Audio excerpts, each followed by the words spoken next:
यह संयम क्या है? इंद्रिय और मन को कंट्रोल करना, यह संयम कहलाता है। समीचीन रूप से संयम के दो भेद हैं, एक इंद्रिय संयम और एक प्राणी संयम। सटकाय जीवों की रक्षा करना, 5 स्थावर, पृथ्वी काय, जल काय, अग्नि काय, वायु काय और वनस्पति काय, यह सभी जीवों की रक्षा की भावना, प्राणी मात्र की रक्षा की भावना, जीव दया, यह प्राणी संयम कहलाता है। हमारा इंद्रिय संयम मन पर कंट्रोल करने के लिए तो फिर भी हम कुछ प्रयास कुछ लोग करते हैं, लेकिन आज प्राणी संयम, अभय दान, जीवों की रक्षा करना बहुत कठिन सा प्रतीत होता है।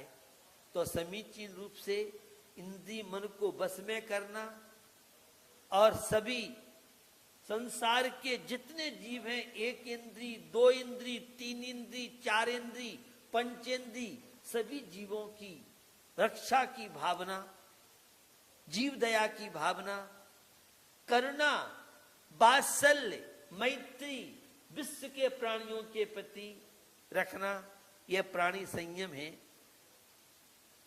यह अनुशासन का पाठ पढ़ाता है। आपने कोटेशन पढ़ा होगा, अनुशासन ही देश को महान बनाता है। आज स्वच्छंद प्रवृत्तियां, असीम कामनाएं, क्योंकि आज के युवा का मन पर कंट्रोल नहीं है, इंद्रियों पर कंट्रोल नहीं है, और जिसका मन इंद्रियों पे कंट्रोल नहीं है वह बहुत जल्दी पराजित हो जाता है। तो अनुशासन देश को महान बनाता है, अनुशासन राष्ट्र को महान बनाता है, अनुशासन परिवार को महान बनाता है और अनुशासन जीवन को महान बनाता है। इसलिए अपने जीवन में खाने का, पीने का, उठने का, चलने का, यह सब संयम सिखाता है हमें। एक इंद्रिय भी जीवों को जब महान कष्ट देती है, फिर 5 के नित्य सेवन से, फिर 5 के नित्य सेवन से यह घोर नरक दुख पाता है। हे भारत के युवा तुम समलो जरा, ये समय अमूलक जाता है। ये मनुष्य जन्म जिन धर्म कभी नहीं शीघ्र लौट कर आता है। ये मनुष्य पर्याय संयम तप त्याग की साधना के लिए, ये मनुष्य पर्याय स्वच्छंद जीवन व्यतीत करने के लिए नहीं मिली है। तो भैया स्वच्छंद प्रवृत्तियों पर अंकुश लगाता है यह संयम।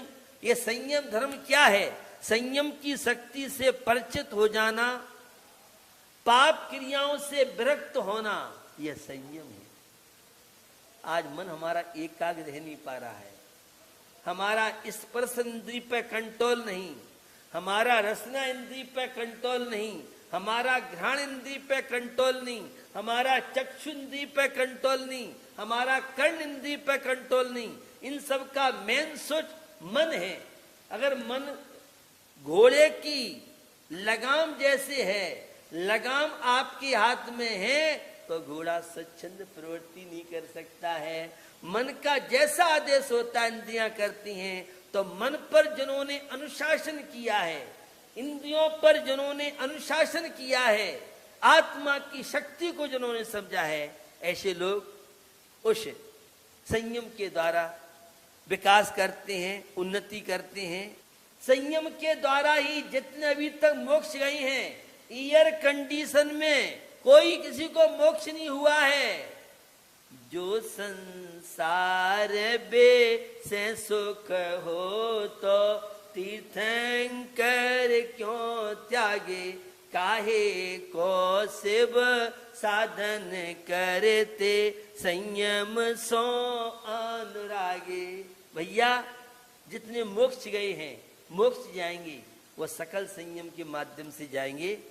तो यह जितने अंशों में राग है उतने अंशों में बंध है, जितने अंशों में बीत रागता है उतने अंशों में संबंध निजरा है। बिना द्रव्य संयम के भाव संयम की स्थिति नहीं बन सकती है। तो इस संयम का आश्रय जिन्होंने लिया वे संसार समुद्र से तिर गए, और जो असंयम में लगे रहे, इंद्रियों की एक इंद्री के वश में होकर के हाथी हथनी के व्यामों में बंधन में पड़ता है। रसना इंद्री के चक्कर में मछली अपने प्राण गंवाती है। घ्राण इंद्री में भौरा कमल में जाता है और कमल के चक्कर में मारा जाता है, सुगंधी के चक्कर में। और वह चक्षु इंद्री में कीट पतंगे मारे जाते हैं, और कर्ण इंद्री के लेके सर्प आदि पराधीन हो जाते हैं। एक इंद्री के वश में की हालत होती है। जो दिन रात 5 इंद्रियों से करता है उसका क्या होगा? हमें यह नर जीवन मिला है। ये संयम संबर निजरा का कारण है। संयम इस पंचम काल के 3 वर्ष 8 महीने 15 दिन शेष रहेंगे। तब तक भावलिंगी सच्चे मुनि महाराज संयम चार्थ की साधना करने वाले, यह रत्नत्रय का मार्ग, यह मोक्ष मार्ग निरंतर चलता रहेगा।